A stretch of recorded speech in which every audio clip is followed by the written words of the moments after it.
Welcome all. My name is John Bird, and I am representing the Office of Strategic Engagement here at JSOU. Today we are pleased to present a distinguished speaker including audience Q&A. This session is unclassified and will be recorded and posted to the JSOU network. Please keep in mind that the views and opinions expressed by all participants do not necessarily reflect the views, opinions, or policy of the U.S. government, the Department of Defense, or JSOU. If you have any questions after this session, please email thinkjsou@jsou.us as indicated on the slide. Thank you, John. I'm Lieutenant Colonel Mitch, an instructor in JSOU's College of Special Operations and Low Intensity Conflict. A few years ago, I helped develop the content of our Cyberspace and Special Operations course, and since then I've been part of the course team. Several dozen SOF professionals have completed this graduate level course. In it, we look at cyber policies and capabilities within the Special Operations Forces enterprise. The students examine the mechanics of cyber operations, question the applicability of cyber terms, and investigate SOF's role in the U.S. government's approach to cyber operations. Throughout the course, we enable students to consider what SOF must do to expand its ability to operate in the cyberspace domain. In order to effectively operate in cyberspace, SOF needs to know the U.S. national and military strategies for cyberspace. Simultaneously, we need to have clear situational awareness of the operating environment to include how SOF fits into the current era of strategic competition. U.S. SOCOM Commander General Richard D. Clark illustrated his vision in his March 2021 posture statement. He described the transition from counter-violent extremist organizations to great power competitions activities in terms of where SOF deploys.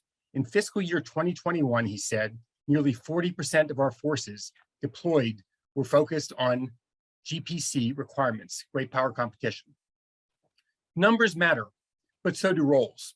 General Clark stated that SOF needs to prioritize different capabilities to compete below the threshold of armed conflict, specifically by reinforcing core competencies in irregular warfare, foreign power capacity building, clandestine activities, and information operation. In the information environment, General Clark highlighted the Joint MISO Web Ops Center as SOF's flagship effort to coordinate military information support operations conducted via the internet and actively engage foreign audiences to expose, counter, and compete with hostile propaganda and disinformation online. For today's Think JSOU discussion, we're going to take a deep dive into one aspect of strategic competition, specifically how Russia employs information warfare. I'd like to welcome Dr. Bilyana Lilly, who has been researching Russia's use of information warfare against the United States and other NATO countries. She has developed 7 case studies that examine Russia's activities since 2007. Today, we'll discuss these case studies, her conclusions, and recommendations across NATO countries' governments, all of which appear in her book, Russian Information Warfare: Assault on Democracies in the Cyber Wild West, to be released in September 2022. We appreciate that you, Dr. Lilly, are willing to participate in today's Think JSOU discussion. Hi, Mitch. I'm really happy to be here. Thank you for the invitation. Happy to have you. Let's get right into it. Your years of research on Russia have become extraordinarily timely, given Russia's threatening posture against Ukraine right now. But it's fair to say that you started your research without knowing what the situation would be in February 2022. What motivated you to write the book? Absolutely. So I've been looking at Russian foreign policy for over 15 years. I used to work in Geneva at the United Nations, then at several think tanks. I have a master's from Oxford University, and I transitioned to the United States in 2016, and I started my PhD at that time. I wanted to focus on Russia's role in frozen conflicts at first, but then I observed how policymakers, the media, and researchers commented on Russia's interference in the 2016 elections in the United States. And to remind our audience a little bit about what that interference entailed, 2 Russian state-sponsored APTs, or advanced persistent threats, breached the DNC, or the Democratic National Committee, and they exfiltrated information that was particularly sensitive to the Democratic and the Republican campaigns at the time. That information was released on social media. Other media also picked it up. Russian state-sponsored media also proliferated it. There was also another component of Russian activities at that time large disinformation campaigns from Russian-sponsored bots and trolls were also launched on Twitter, Facebook, and other media platforms. There were also rallies that the Russian government sponsored from Russia to be conducted in the US. And as all of this was evolving and enrolling, and we were learning, it was unfolding, and we were learning about the different aspects, the media researchers commented on this as being unprecedented. And although I agree that the scope and the size of these activities were unprecedented for the United States, something like this has never happened on US territory until then, I think we could have already suspected some of these activities that some of these activities could be conducted because Russia has already started to build its military doctrine that explained how these particular activities will fit in Russian foreign policy. So I think if at that time and I include in that myself because I do consider myself a researcher in that area, if we had paid more attention to Russian military doctrine, we could have been better prepared for what happened in 2016. And I think another aspect, another motivation that I had was that I wanted to see how Russia has used very similar tactics, cyber attacks, but also related activities in other countries closer to Russia. Because there's this theory, which is proven by quite a lot of research now, there's empirical evidence for it, that the Russian government is more active and more aggressive in countries that are closer to Russia. So I wanted to see from those particular cases, what can we learn and bring home to the United States to try to understand better Russia's playbook and what we could do can do to effectively address its different components. And because of that, a few years ago, and just before COVID, I would say that COVID stopped that a little bit, but I traveled to Estonia, Finland, Norway, Bulgaria, Romania, and a few other countries, and I met with former military officials, journalists on the ground, former government officials, intelligence officers, and I talked to them about the range of Russian-sponsored activities and operations in each country. And all of that helped me to build a rich picture of what the Russian government is capable of. And I put this all in the book, and that was, I guess, the motivation behind it. The questions you're asking are big questions that are critical right now to US policymakers, analysts, planners, and even if there's no easy answers, just the process to ask these questions and explore possible answers provides greater insight into Russia's activities and intent. While the United States and allies fought 2 wars in Southwest Asia, the Russians refined their strategy for information warfare, defined as a confrontation between states conducted for the purposes of achieving political goals. This implies something vastly different than the military force used to execute conventional warfare. How would you explain information warfare for someone more familiar with traditional boots on the ground? That's a great question. Information warfare doesn't obviate the need for boots on the ground. And in some cases, based on Russian military strategy, but also based on actual case studies that we have observed, information warfare can be conducted before military activities, conventional military activities, during those activities, or after them. So both of them can go hand in hand. But perhaps we can take a step back and answer the question, what is information warfare? Based on Russian doctrine, there are quite a lot of definitions, and in the Western literature, we've come across terms such as political warfare, hybrid warfare, conventional or conflict in the gray zone or gray zone activities. We've named it in quite a number of different ways. I have chosen specifically to name it information warfare, and this is the term that I consistently use throughout my writing because this is the term that I believe comes closest to what the Russian government is using. And the particular terminology on the Russian side is информационное противоборство, информационная война, or информационная борьба. We see those 3 terms being used in different scholarship, in different doctrine on the Russian side, and they roughly translate as information war, information confrontation, or information warfare. And according to, if we take one official document to define what exactly this means, in 2011 in Russian space or a doctrine on this on the information space, the Russian government explains that information warfare is confrontation between 2 or more states that's conducted during peace and war. This is how the term is broadly defined. And in that particular doctrine, what I found very interesting to point out is that there are 4 specific goals for which information warfare is conducted. And those are first, to inflict damage to information systems, processes, and resources. Second, to undermine the psychological, economic, and social systems. Third, to conduct a massive psychological manipulation of the population of the adversary or the targeted state. And fourth, to coerce the state to take decisions that are in line with Russian foreign policy objectives. So if we closely examine those four goals, only the first one has direct technological effects. The other three have psychological effects.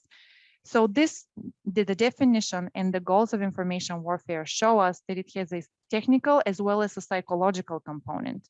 And the methods through which it's conducted include the two traditional broad ones are cyber operations, through which the Russian government and its proxies could inflict damage on information systems, processes, and resources, and through psychological operations that include strategic messaging or disinformation, through which the Russian government can manipulate the population, inflict damage, erode the will to fight of the particular military the military of their adversaries. And with regards to the specific methods, in addition to cyber operations and psychological operations, there's a lot of debate in Russian military literature. And I have a chapter discussing some of or referencing some of those major papers there in Russian. I'm not going to bore you with a lot of details, but to synthesize an important point, other methods, some experts argue, Russian military experts argue, that additional activities that also fit within information warfare include economic sanctions, protests, coup d'etats, even assassinations. Even in some cases, from my case studies, I saw a link between some explosions that the Russian government might have been behind, and information warfare. So it's much broader than just cyber operation and psychological operations, according to some scholars. And all of those activities can be conducted across the entire continuum of conflict. And there is a good article for the Russian speakers in the audience, but that has also been translated in English, I believe, by now several times. In 2013, in a Russian biweekly called Voенно-промышленный курьер, the Russian chief of the general staff, Valery Gerasimov, wrote an article where he very neatly outlined a figure in which he showed how information warfare is conducted across the different domains of conflict, the different stages, and he clearly showed that it's conducted before military conflict, conventional conflict, during and after it. Some of the reasons for that are because information warfare can be used to erode the will to fight, to demoralize the population and weaken the enemy, and also to help establish information superiority over the enemy, which is also very helpful during military conflict. So to answer your questions, very, very short question with very long answer, but basically to summarize, information warfare can go hand in hand with conventional warfare. I found a chapter in the book preview that I read to be very helpful in terms of laying out definitions and doctrine, and just to get a feel for what the Russians are doing as they say it. And thanks, Mitch. I'd also say there's a lot of interest in the relationship between and the sequencing of conventional warfare and information warfare, and how they work together or separately. And this understanding can provide a lot of value towards indications and warnings too. You explained that Russia views modern conflict as a combination of military and non-military activities, and you named a bunch of them, to erode the social cohesion in the information environment of the adversary prior to and during conventional military activities. As part of these activities, Russia conducted cyber operations against election targets. And as part of Russia's larger campaign, Russia threatens to undermine the integrity of the Western democratic systems of governance and to compromise free elections. That sounds less like competition between nations and more like an attempt to subvert Western democracies. What end state do the Russians seek by eroding democratic societies? That's a great question. With regards to the end state, Russian doctrine and the theory behind this would stipulate that there are two end goals, and those are the psychological and the technical. But in practice, there are quite a lot of different objectives that the Russian government may have, in addition to the four ones that I elaborated on that are part of Russia's military doctrine. And from the case studies that I examined, I wanted to be thorough in trying to identify those objectives, and I also tried to understand, were they effective? Did Russia actually achieve them? So I broke them down into short-term objectives and long-term objectives. And I would say in some cases where the Russian government has sponsored cyber operations against election infrastructure, the objective might have been not only to swing the elections in the favor of one candidate that's more pro-Russian versus the other who is more anti-Russian, but also some of the objectives might have been, based on the evidence that we have, to erode the social cohesion of the population and to exacerbate societal divisions that already exist around a certain election. For example, in 2016, a lot of studies clearly show that there was this polarization in society. Half of our population, or around half of our population, was backing the Democratic Party. The other one was backing the Republican candidate. And there were tensions, there were rallies. A lot of you probably remember how polarized our community was at that time. And the Russian government, based on the disinformation campaigns that they launched at that time, we could safely deduce that one of the objectives was to try to polarize us further, because we know now from intelligence records that were unclassified, from indictments, from so many documents that analyzed this campaign, and from also objective research, that parts of the campaign were focused on trying to besmirch the reputation of the Democratic candidate at the time. But parts of the campaign and the narratives that the Russian government was sponsoring on social media and through state-sponsored media focused on just trying to exacerbate tensions between the population. For example, they were trying to amplify both sides of the debates on racial inequality, police brutality, and other topics that were at that period very sensitive. Immigration was another topic where they would have bots and trolls amplify the extreme stories on both ends, pro and anti-immigration. They also helped bots, specifically trolls in this case from Russia, helped to organize several rallies on US territory from Russia for and against those different debates. And the conclusion from that would be that the Russian government was more or less agnostic regarding who wins or which side is right, but were more targeting trying to exacerbate our already existing vulnerabilities in our social networks. So that's, for example, one end game might have been that. In the case of Montenegro, the Russian government went a little further. In 2016, there were elections in the country, and they were pretty decisive for the country because one of the leaders who was competing in these elections was pro-NATO or pro-Western. And at that point, the country was deciding whether to join NATO or not. And as you might have heard from Russia's grievances around Ukraine and the current situation, those are not new, by the way. For 2 decades, the Russian government has been complaining that NATO is against Russia and it's encroaching on its territory and so on, and we can talk about this. But the issue of NATO and countries joining NATO is quite important to the Russian government. So at that time, the Russian government intervened or tried to interfere in the 2016 elections in Montenegro in several ways, and one of them was through organizing a coup. So they tried to, on election day, they sponsored 2 former military intelligence officers from Russian military intelligence are known to have sponsored the purchasing of weapons that were about to be used during a protest in front of the parliament on election day. And the aim of that protest was to storm the parliament building, capture the leader, the pro-NATO leader at the time, if he had been elected, and he was, and also potentially assassinate him. So that's a scenario that you may look and see some parallels with other things that have happened closer to our territory or even on our territory.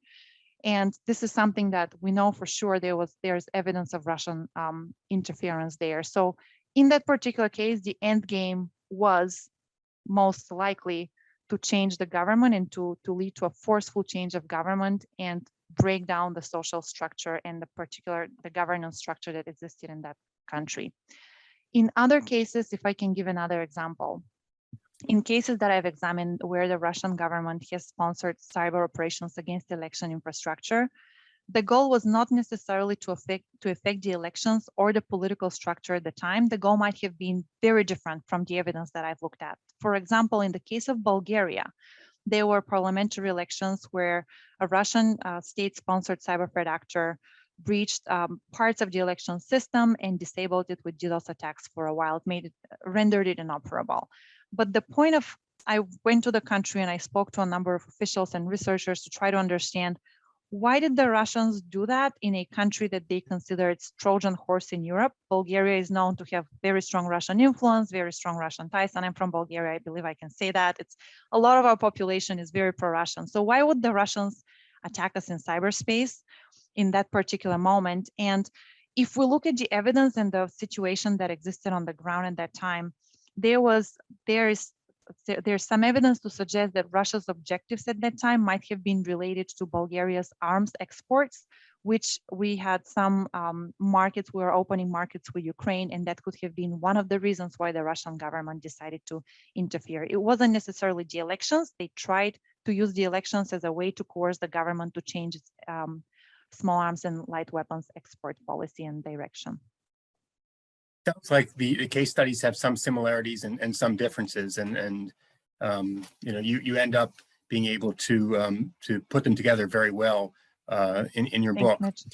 I want to take a question from the participants, and this is from James Morales. He read your article on weaponizing blockchain. Will your book include blockchain efforts in information warfare? James, that's an excellent question. And thank you for reading my article. It was actually translated also in Chinese. So now I fear I probably shouldn't go to China anytime soon either. I did not cover that in the book specifically because it was a topic that I developed an interest in a little later. And another reason why I didn't include that as a component is because you've probably seen from the article, we conducted comparative analysis between how the Russian military, the US military, and the Chinese military are planning to use blockchain for the military, and what military applications of blockchain they see in their respective militaries. And in the case of Russia, a lot of the discussions were still at the theoretical level. And I found that the least amount of literature, open source literature, mind you, was from the Russian side, and that is why I didn't include that as a major component of the book. But it's an area worth researching, and I haven't included any classified information. I would suspect that on the classified level, there's a lot more research that's happening, and I put a few pointers in the book specifically with the types of areas that we perhaps would like to explore further, where the Russian government may use blockchain. I think in the book, you go through great lengths to describe what you didn't include and why in terms of the case studies, because it helps answer some of those types of questions. We'll take one more participant question and then go back to me. Over the course of your studies, have you come across methods or logic in influence buying in Geneva and Vienna? It has been my field observation that OSCE has become a Kremlin influence tool. That's a great question. I have heard of that interpretation before. I wouldn't be able to confirm because I haven't worked with them specifically, but I've heard that fear and concern expressed before, not only for OSCE, for other institutions at the international level as well. I would say a lot of the discussions that I participated in at the United Nations when I was there focused on disarmament, nuclear terrorism, and nuclear proliferation. I wasn't yet focused on cyberspace at the United Nations. I was there in 2012, 2013, and a little bit earlier. But a lot of that same logic also converted to cyberspace because of military doctrines and the relation between cyber operations and military operations. And I would say actors like Russia, who are also have a veto power in the Security Council, feature very prominently in those discussions and those debates and carry a lot of weight and could influence significantly some of those debates. It's very interesting that you've had a couple of different periods of expertise development during your career, and those get layered on and add a lot to the analysis. I wanted to tie this book and this discussion back to our studies here in Joint Special Operations University and our primary audience, Special Operations Forces. In your upcoming book, you conclude, Russia's information warfare breaks down the boundaries of war and peace and views conflict as a continuum. The US military in the zone between war and peace typically employs special operations forces as one tool. Even though your book covers areas outside of military roles, why do you think it's critical for special operations forces to understand the scope of the Russian information warfare problem in light of the need for a layered approach to prevent and counter Russian malicious information activities? Mitch, that's a great question. I believe for several reasons.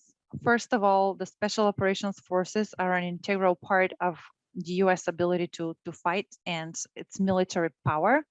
And according to Russian warfare or information warfare doctrine, those are the types of parts or integral parts of US military that or any sort of adversary's military that the Russian government will consider targeting in preparation for any sort of military measures and in an attempt to erode the will to fight of the population and erode the military power of the particular country. So I would say that the soft community itself could be a target of Russian information warfare operations, specifically disinformation campaigns or anything or any psychological operations, and not only the soft community, but the soft community and their families.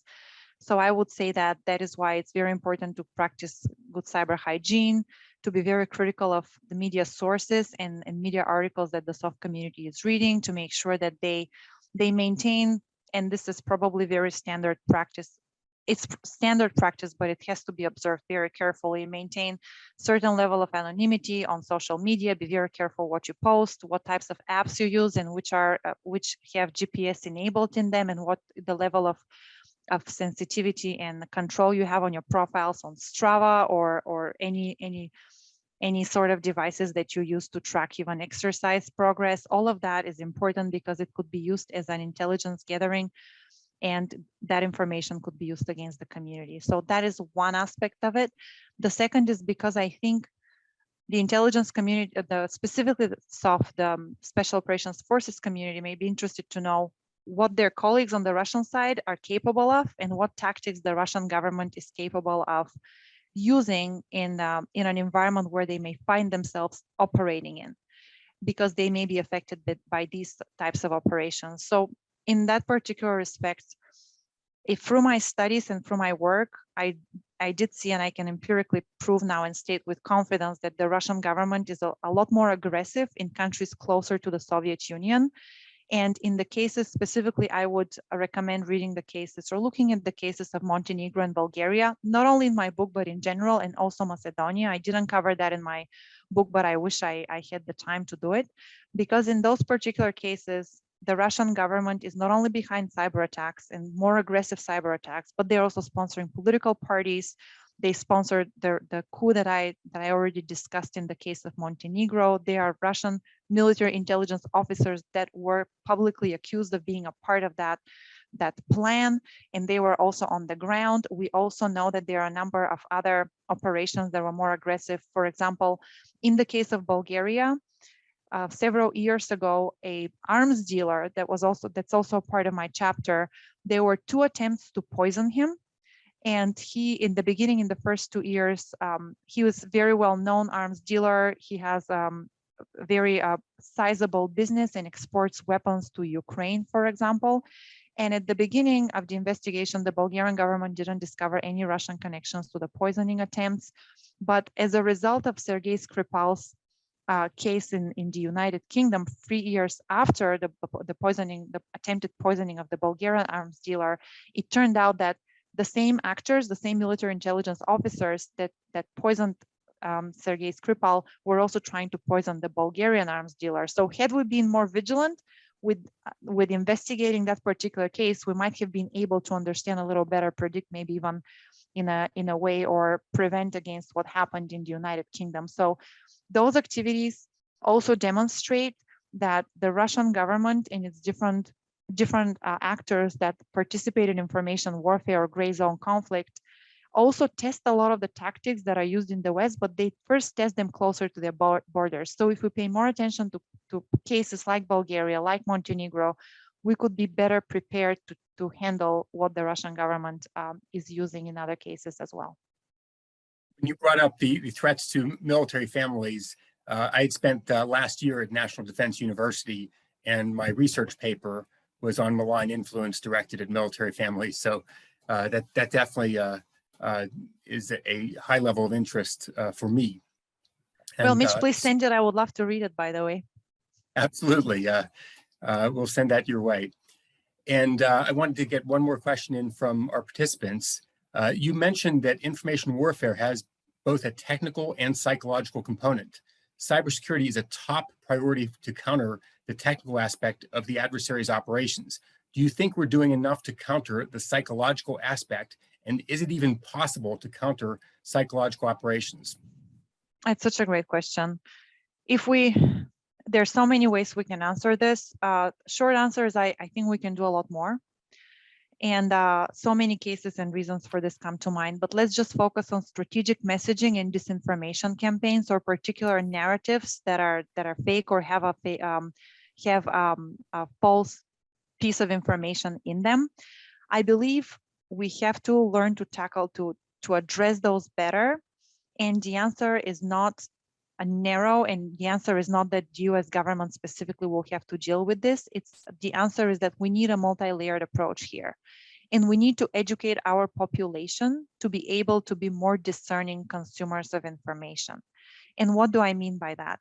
When the 2016 elections were taking place and there was a lot of disinformation about the different candidates and what they've done, there was even a case about Pizzagate. I don't know if you're familiar with that, I couldn't even believe that anyone will believe in that particular story. For our audience, it was a story that certain members of the administration and politicians were involved in child trafficking, and there was an actual pizzeria in DC in the narrative, and the narrative explained that in that pizzeria, in the basement, children were held.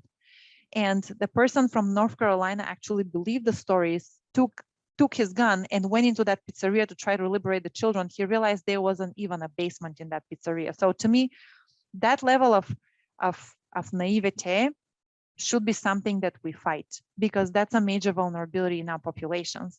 And it is not, the approach is not just to say, provide one course to students.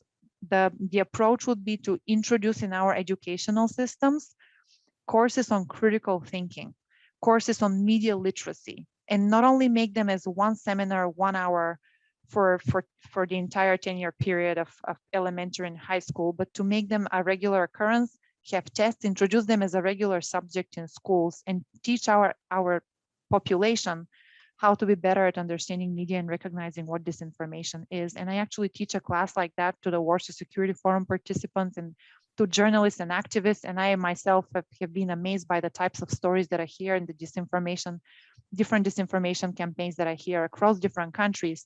And this method has proven effective in a lot of countries. For example, in France, Finland, Norway, Sweden, countries that have addressed the Russian disinformation efforts a lot better than us. And the penetration and the effect of those efforts, of Russia's campaigns, has been a lot less, because one of the reasons is because the consumer base is a lot more skeptical towards what they're reading. And this is something that we have to introduce in our system. It sounds like it's not just something that you can sprinkle on top of existing coursework. As you noted very clearly, it needs to be a course that needs to be measurable. It's got to be something on par with some of the other subjects to show that it's important to accomplish. Exactly, Mitch. That's what I think. And it's probably going to take years. It is not a short-term measure that will solve our problems overnight, but we see over the course of since 2016, what we see in the United States with more protests, more riots, spread of other disinformation narratives. I don't want to get political here, so I'm going to steer away from that. But we see that there's a need of the population to be a little more discerning when it comes to different narratives that they read. I'd like to switch gears a little bit from your book and go to a podcast that I heard with you, giving some information about the things that interest you. And in the CyberWire podcast, you described your desire to make an impact on policy and to contribute to the Western understanding of Russia's strategic thinking. You emphasize that while Russia and China are considered our adversaries, from their perspective, their positions are relevant, righteous, and correct. With that in mind, you want to help the West better understand the Russian perspective. Are Western analysts and policymakers getting closer to understanding Russia, and what are our biggest challenges towards doing so?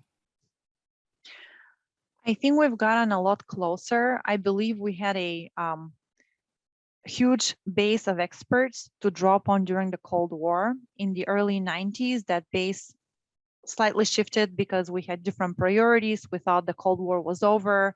Now we could even cooperate with the Russian government. Also, after September 11th, if maybe some of the audience remembered, Putin was the very first president to call George Bush and express condolences and even try to create a coalition against the war on terror. So we had some signs that we can cooperate with the Russian government, although we weren't completely aligned on everything we were doing in our foreign policy objectives. We didn't see them as an adversary, as a main adversary, and as an adversary the way we see them today.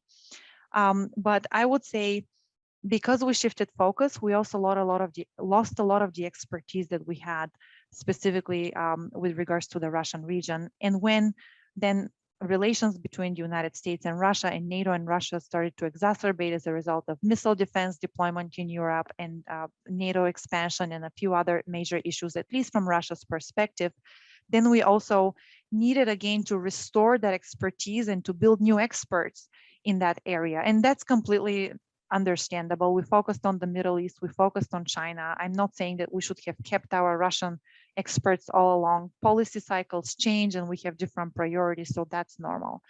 But at that time, we lost a little bit of that expertise. And after 2016, I think we have very actively started to rebuild it. And the US government, DHS, DOD has focused a lot more on trying to understand Russian information warfare, its various aspects, its different activities, and how exactly to counter them. So I have to say kudos to the US government for responding like that. But I would say where we need to continue to focus our efforts and where I think we still fall short is with trying to understand how the Russian government has acted in different countries that are smaller, not necessarily on our radar at the moment. And I think we need to learn a lot better from those different cases and those different countries, how the Russian government is acting. For example, that's why I wrote a chapter on Bulgaria. Most of my sources are from Bulgarian. They're in Bulgarian. They haven't even been translated in English, let alone in any other language, but not at all even close to that. The chapter on Montenegro shows a lot of Russian activity in the region. Other cases that I wish I'd looked at, but I couldn't because of they happened either later after I conducted my research, or they didn't really fit within the criteria that I applied, were Macedonia, Albania, and others where I know now from journalists that I've spoken to and from research that I've read that there's a lot of Russian disinformation, likely Russian-sponsored disinformation in those countries. And if we understand it better, we can learn, we can build Russia's playbook better, and we can then apply lessons learned from that to the US context. We have a participant question right on the subject of Russia and China. Do you think that the Russians cooperate with Chinese intelligence on a major scale on conducting cyber warfare against the United States and our allies? That's a great question. The relationship between Russia and China is very complex. It has different components. I believe the two countries are not completely aligned in some areas, and there is a level of strategic competition between them too. I believe there was some publicly released information to say that that cyber groups from both countries are likely cooperating or at least exchanging information. But I also see, because of existing competitions in regional influence in different countries, I believe that that cooperation will be rather limited, and I would like to not overstate it. I believe that those countries are still sovereign with their independent interests that are not necessarily in line with each other. The topic of languages, language can be a barrier or a strength when studying or potentially operating in other countries. During your research, you talked with experts and even those personally involved with Russian cyber operations, but you're also proficient in 4 languages, including Russian. How did your ability to read documents in Russian and other languages without using a translator shape your observations and conclusions? It was immensely helpful, and I would recommend anyone who wants to do foreign policy, please learn at least one language. It's very important. A lot of the documents that I've referenced in the Russian chapter where I explain Russia's information warfare doctrine and how the Russian military views information warfare, what components are in information warfare, who are the particular actors that are involved, what are the targets. a lot of that literature is not translated in English. It is only in Russian. It's from Russian military journals, from Russian newspapers. I would say that was immensely helpful for me, and also my ability to get into Russian libraries. When I go there and I tell them I'm from Bulgaria, they immediately give me a library card. They think, but because Bulgaria was considered almost an informal member of the Soviet Union, we're brothers and sisters. So that was very helpful. And also, I would say my ability to speak Russian opened a lot of doors, because I think I met a lot of Russian military officers. I communicated with a lot of them on very sensitive topics. I managed to sit on quite a few panels by Russia's Military Academy of the General Staff. I was personally invited to sit on those by their deputy director of the Academy of the General Staff, who is a Russian general. He even opened the spot on the first row for me to sit down and observe all those presentations that generals and other military officers were giving about Russia's modern warfare doctrine. And they were quite anti-American, but every time, I believe because of my ability to speak to them in their own language, ask questions in their own language, I felt respected, and not for a second I felt that I wasn't safe in that environment, although the entire dialogue was against the country that now I represent. I would say that was very helpful, and I still respect those officers as much as I don't agree with them and what they're doing. I totally don't, and you will see that from any article that I write. I believe it is important to be able to understand their perspective so we can address it and counter it better. And also in the book, I have to say, Mitch, right now I would say I'm proficient in 3 languages. It's just Bulgarian, English, and Russian, but I at some point spoke 8. And in the book, I use primary sources from 7 languages. So I cover quite a lot of ground, and it was very helpful. In the case of Bulgaria and Montenegro, most of my literature is from the local language. And every time in each chapter, when I try to analyze Russian disinformation or strategic messaging in the particular country that I was studying, I was looking at sources in the language of that country in order to understand better what the messages in those countries were. So I would say immensely helpful to know languages. Someone sent a brain icon. That is so cute. Thank you so much, Brent Hovan. Hopefully you've got a couple folks in the audience right now signing up for that language course that they were thinking about doing. Yes. Another participant helpful. question. I think you struck a nerve for some of us when you talked about instigating activities in other countries, things like protests. And one of our participants asked, what visibility do you have, and can you share into the methods and networks utilized to fund, support, and communicate within North America to facilitate direct action? So in other words, what Russia is trying to do here in the United States. Such an excellent question. I wanted to write a book about that. Yes, there are quite a few groups that we suspect maybe whose behavior, let me start here, whose behavior is very much in line with the behavior of the objectives of the Russian state ever since 2016. There are some extremist groups, there is research that was published on this, some trolls on social media that were spreading disinformation in line with what the Russian government was spreading.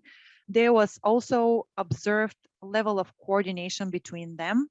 So I would say, look at some of the indictments from the US government. I cover some of that in my book. There were 5 very detailed congressional reports on Russia's interference around the 2016 elections that covered some of those as well.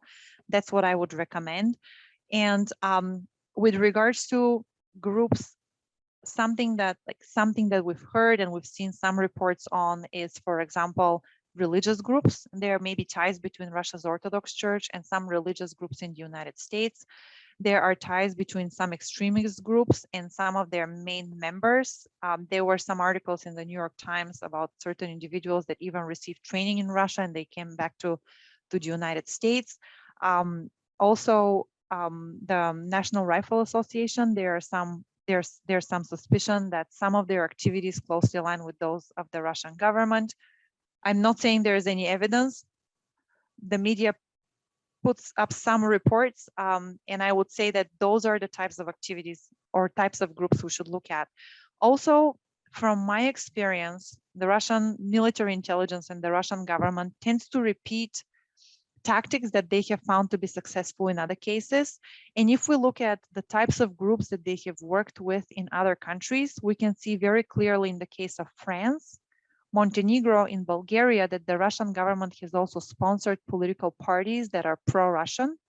For example, in the case of the French, Marie Le Pen, and the party Front National, I believe was the name in French, she received funding from a Russian bank that is known to be related to the Russian government and is known to have met Putin to very openly endorse his position and show their relations.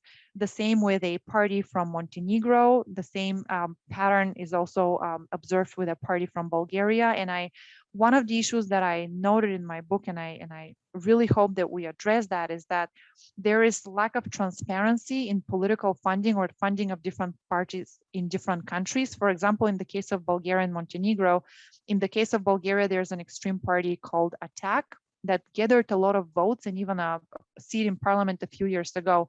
And there were suspicions that that party is receiving funding from the Russian government. And when I went on their website to look at their budget, it was so impoverished and so general. They are not prohibited from not disclosing who their sponsor is. And I think for the sake of transparency, for the sake of understanding foreign influence and foreign contacts and ability to influence political parties, we must have other policies in place that would allow us to, that should be enforced, that will allow us to see from where funding is coming for different parties. That's been a complicated topic for the US and other democracies, open countries, as far as looking into political funding. And absolutely. But you've made a case for the need or the benefits to do that. I do want to get to a couple of my questions, although we have a lot of participant questions. I want to make sure that we get a good understanding of the methodology that you used in your book, because that's really the meat of the book. So you created a unique version of a heat map, which you called a hack map, to look at political information technology elements commonly targeted. But more than that, you also used the map to assess whether Russia intended to cause physical or technical effects on one hand, or alternatively, to cause psychological effects. Furthermore, you look at an aggregation of the components targeted across the 7 cases. How does the hack map work, and what drove you to build your own tool to assess the purpose of these attacks? Thanks, Mitch. This is one of my favorite tools. I developed a few frameworks in the book, and I tried to give them catchy names because as we know, if there's a catchy name, the audience is more likely to remember it. And I tried to do that with some of the frameworks. So I created the hack map because I wanted to understand across different case studies, what are the components of the election infrastructure that the Russian government is most likely to target successfully? And I'm making here this caveat successfully because there may be a lot of other cyber operations and cyber attacks or attempted cyber attacks that Russian state-sponsored APTs or advanced persistent threat actors have initiated, but we didn't hear about them because of lack of data or even lack of records that those attempts even happened. But from the data that I collected, I wanted to see, okay, from the components that we know were hacked across different countries, which are the most targeted ones? And I created a hack map because of that, for that reason. And I wanted to identify in this way the most vulnerable components and then propose policy solutions specifically targeting those. And to do that, I had to create my own election map because I discovered across different countries and even in the United States, we don't really have a clear definition of what components fall within the election infrastructure. So I created my own, I would say, typology for this. And I created a figure that has 3 different layers. First is the electoral infrastructure, and those are the critical components of our election system that include votes or registration records, voting machines, and others. And I took those specific components from the DHS list of critical infrastructure. DHS listed, I believe in 2017, the election infrastructure as a critical infrastructure after the 2016 interference. And there were several components in that listed in that infrastructure. So I took this as the electoral infrastructure as the core of the election infrastructure. Then the second layer is the facilitating infrastructure, the facilitating election infrastructure. And in that layer, I included political parties, political campaigns, and any other entity that facilitates the conduct of elections.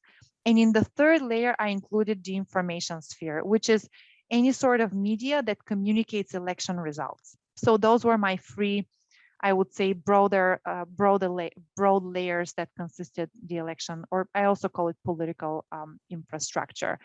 And I use that for across the different cases. And I wanted to map at the end and understand all of these cases on in one figure and show which of the elements of that political infrastructure was targeted the most, which is the most frequently targeted element, basically. And because of that, I created a version of a heat map.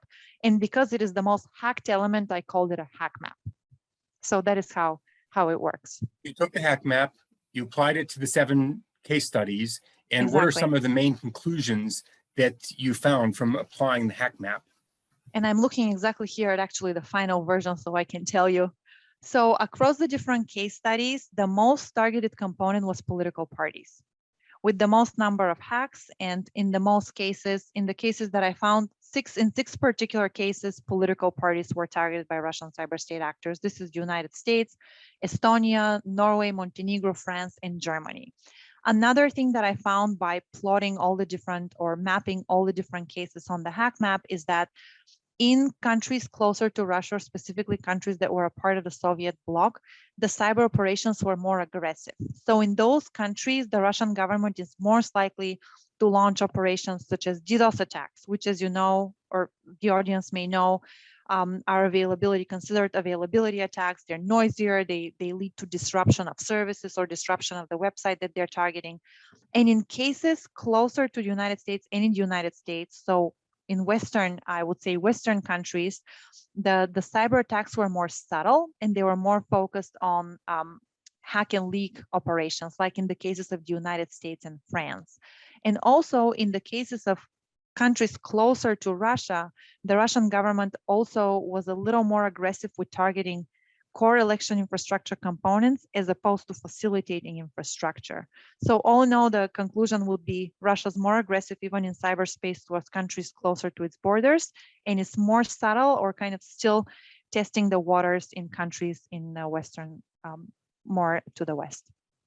Helpful in terms of a clear conclusion and being able to segment according to the physical closeness of a country to Russia. Another participant question: can you share your thoughts about events of the Russian invasion of Crimea, any shared lessons learned or open discussion during the Russian incursion into eastern Ukraine and eventual annexation of Crimea in 2014? Does this serve as a model, the current model of a sustained information warfare campaign, and does it provide example of successes and failures in those efforts? What are your thoughts?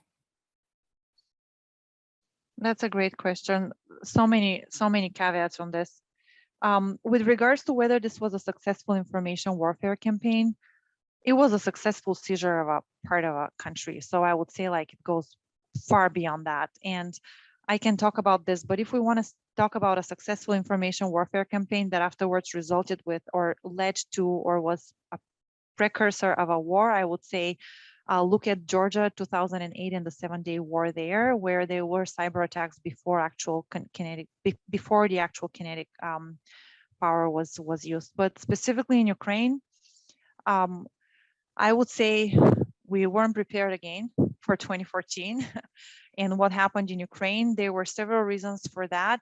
First, we didn't expect the Russian government to respond so strongly to the signing or potential signing of the economic part of the your agreement with Europe that the Ukrainian government was considering at that time. There was political and economic agreement that was about to be signed, and we didn't expect the Russian government to be so opposed to that. That led to a number of protests in the country, to Yanukovych fleeing the country, and then leaving the government in a way that was open to foreign interference.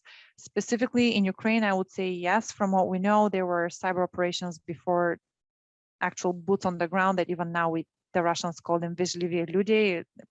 Still, there's a lot of discussion on what those forces were. We clearly know what these forces were. Same with Eastern Ukraine. I would say that this conflict has lasted for a long time, and our response could have been a little more assertive. I think our participants are definitely into their first full cup of coffee, and we've got a good question here for you. Do you know if the current trucking protest in Ottawa has any external support or coordination from foreign actors? I don't. I read about that. I don't have information about this. Something I would caution against, because I do that all the time myself. Anytime I hear about a domestic protest, I think of Russian connections. And we should make sure that we are aware of potential links and investigate for those potential links, but also not blame everything on foreign interference. Because even in the 2016 elections, and the way the elections unfolded and what happened on the 6th of January in the United States as well, we can blame it on foreign interference. We can suspect that there was foreign interference, but in this way, if there wasn't, or the particular result wasn't because of foreign interference, then we miss the bigger problem, which is our domestic issues here and the need to address our polarized society, or to bring our polarized society together, irrespective of whether we do anything about the Russian problem or not. And I would, that's why I would caution against thinking about immediately foreign interference in those environments, but also addressing our domestic issues as well. That's consistent with what you said in your book in terms of your willingness to set aside attribution that wasn't publicly available. And Exactly. You also said that there were some cases where there just was not enough documentation to allow it to populate the criteria that you needed to see. And so you ruled those out too. I wanted to go on to your other tool that you introduced in this book, but it was also mentioned in an article that you wrote that I think you're going to mention, called the Chaos Framework, which you describe as a template for Russia's information warfare campaigns. Chaos stands for cyber, hype, and associated operations. How did you define each of these three components, and how does the framework fit them together? Thanks for asking, Mitch. This is my favorite framework in the entire book. So I wanted to create some sort of tool that visualizes the different components of information warfare. And I wanted to simplify to the point where we could see potential interaction between those different tools, but also compare them across cases very quickly. So I created this visual tool that I called Chaos, and it stands exactly as Mitch said for cyber operations. Hype, H is for hype in media, and AOS, the part of Chaos, is for associated operations, or OAS.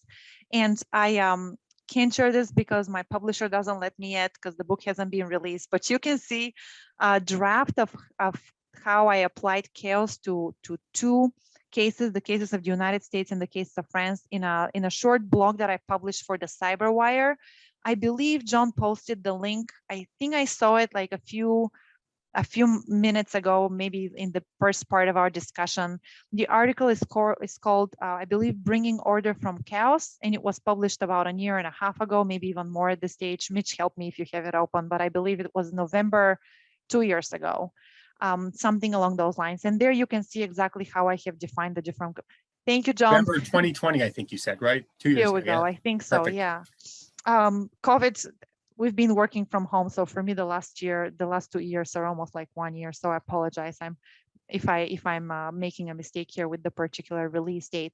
But to go back to Chaos, I specifically chose first to highlight the cyber and the hype, because those are the two main components of information warfare that we know Russian military scholars agree are the core of information warfare, or the core methods through which information warfare is conducted, and those are cyber operations and psychological operations. And here, to simplify it, I tried to quantify psychological operations through media articles in Russian state-sponsored media in the particular targeted country. And for each particular case, I counted the number of articles per day that were related to the information warfare campaign in the particular country. And in a lot of those cases, I also read them to try to understand whether they were negative, positive, and what was Russia's position. So I have gone through probably over 30,000 pieces of articles for this book. But this is how I quantify them. And the associated operations, or the the last part of chaos, OAS, are those activities that are still non-military activities or involve Russian military intelligence that are also related to information warfare. And those are economic activities such as sanctions, social activities such as protests, political activities such as government pressure or negative rhetoric, and a few others that I included in the framework. And I encourage you to have a look at it if you're interested in examining holistically Russia's information warfare. A lot of people are clicking on the CyberWire article right now. What did the application of the chaos framework show you regarding patterns in Russian information warfare operations? That's a great question. So a few things, I would say, again, in countries closer to Russia's borders, they were a lot more, the range of those operations and the scope was a lot more than in countries such as France, the United States, or Germany. In the case of Estonia, Montenegro, and Bulgaria, there were protests that were sponsored by the Russian government, specifically in Montenegro and Estonia. In Bulgaria, it wasn't quite proven, but there was evidence to suggest that this may be the case. Also, the cyber operations were noisier. As I mentioned, DDoS attacks, that was clear. In some cases, especially in the case of Estonia, there was hype in media just before each of the waves of DDoS attacks that happened in 2007. And I was very much hoping that I would see some similar patterns in other countries so that we can use as a warning indicator for certain types of cyber attacks, any sort of media increase in Russian sponsored media, but that I couldn't see that pattern repeat in other cases. That is not to say that it doesn't exist. And I encourage anyone who's interested in finding indicators that can predict certain cyber attacks to look at that relation there. But those are some of the main conclusions. Let's take a couple participant questions. Do you think privacy protection legislation akin to the EU GDPR could improve the overall national security posture of the United States? Mitch, can you please repeat that question for a second? Sure. I looked at the time, and just to say, I really very much enjoyed this, but in a few minutes I'll have to go because I have a client call. Understood. Do you think privacy legislation consistent with what the EU already has, the GDPR, could improve the overall national security posture of the United States? I think so, but I believe because of the domestic situation and the environment in the United States, I'm not sure how possible it will be to introduce such laws in the United States without significant pushback by the private sector, by media, by the constituents, different constituencies. So I would say, ideally, I think that'll be helpful, but in practice, I doubt that this will be completely applicable to the domestic context in the United States. And upon your experience, would you encourage the development of a UN treaty for cybersecurity? We have quite a few of those already developed. The Paris call, Microsoft was even behind that. We had another one launched by Russia or proposed by Russia. There are quite a few already discussed at the United Nations in other agencies at the UN level. So we have the basis for that, yes. The issue would be enforcement. And a lot of the countries that are significant players in the cyberspace have different disagreements with the way that we frame the different parts of those treaties so far. There's a clear divide between how the Russian government and the Chinese government view information space and how Western states, specifically the United States, UK, and others, view the information space. And I believe until those issues are resolved, and I don't believe they would be, I don't think we'll have a coherent, agreed upon international treaty. I believe that those camps that we have established in foreign policy will probably continue to exist. So I would say ideally, yes, but in practice, again, I don't see it happen in the near future. I would love to be proven wrong. You have time for 2 more questions? Can we do one more? One more question, that's perfect. Let's go right to the bottom line. How effective are Russia's cyber operations and modern warfare operations in general, now that you've completed this research? Excellent question, and a very important one, because exactly, if they're not achieving their objectives, do we really have to care? Would they continue? That was actually one of the reasons why I wrote the book. I would say that in some cases, in achieving short-term effects or some of the short-term immediate effects of some of the operations. They were effective, like in the cases of Estonia, the DDoS attacks did disrupt the functions of the government. In the cases of Montenegro as well, in the case of the United States in 2016, yes, the cyber operations were effective in exfiltrating information from the DNC and then spreading it on social media. So with these short-term effects, I would say yes. Where the goal was, or purportedly might have been, or likely was, to try to coerce a government into changing a policy, I would say then the Russian government wasn't as effective. For example, if we go back to the 2007 case of the DDoS attacks against Estonia, the reason why those attacks occurred was because the Estonian government tried to move a soldier, a statue of a bronze soldier that was historically significant to Russia, from the center of Estonia to a peripheral location outside of the city. And a number of DDoS attacks followed that were most likely sponsored by the Russian government. There were protests organized around the statue around the time of the movement. There were protests organized against the Estonian embassy in Moscow. There were likely silent hidden sanctions, economic sanctions against Estonia as well at that time. And despite all of that, the Estonian government still moved the soldier. So the goal, or one of the goals of that particular broader information warfare operations, wasn't achieved. In the case of Bulgaria, the DDoS attacks, they were DDoS attacks against the parliamentary election infrastructure during the parliamentary elections, didn't result. If the goal there was to shift Bulgaria's foreign policy markets for the export of arms, small arms, and light weapons, it also wasn't successful because Bulgaria continued to export in the direction they did. So I would say it very much depends on the particular goal, but I would say in some cases it was not successful. You've inspired a lot of questions. We probably have about 15 questions, and that just gives you opportunity for future research, and we look forward to that. Thank you, Dr. Lilly, for an enlightening discussion and a preview of your upcoming book. I'm sure many in the audience will look forward to reading it. For those who want a deeper understanding of the chaos framework right now, I'd encourage you to read the CyberWire article published in November 2020 called Bridging Order Through Chaos. On behalf of Joint Special Operations University and United States Special Operations Command, we appreciate your generous sharing of your expertise, Dr. Lilly. Thank you, Mitch. It was a pleasure to be here.